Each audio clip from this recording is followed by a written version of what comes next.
Kaway-kaway sa mga batang 90s dyan, let's get nostalgic. Alam niyo ang pagkakaiba ng noon at ngayon? Ngayon, may trauma. Noon, meron kaming childhood. Pag-usapan natin yan. Ano, game? Tara, let's start! Kami yung generation na pwedeng lumabas ng bahay ng umaga tapos uuwi ng medyo gabi. Walang cellphone, walang update. Ang GPS mo lang, basta umuwi ka bago dumilim. Kasi pag dumilim at wala ka pa, hindi ka hinahanap, pinagpaplanuhan ka na. Kami yung mga bata na umiinom ng tubig galing sa gripo tapos magtataka kayo kung bakit ang lakas ng immune system namin. Kasi hindi kami pinalaki sa vitamins.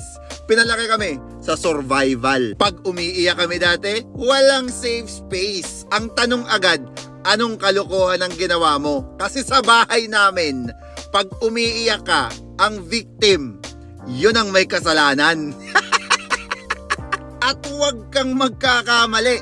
Yung palo dati, may moral lesson. Habang hinahabol ka ng nanay mo na may tsinelas, may sermon na naka-live commentary.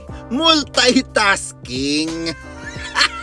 Hindi lang masakit, educational pa. Ngayon, ang mga bata may emotional support. Kami noon, may aso na nangangagat. Sasabihan ka pa ng magulang mo, wag mo kasing asarin.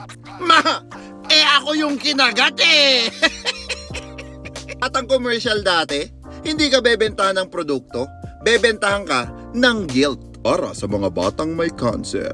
Bigla ka na lang mapapakain ng gulay out of fear. Kaya oo, aminado naman namin may trauma kami.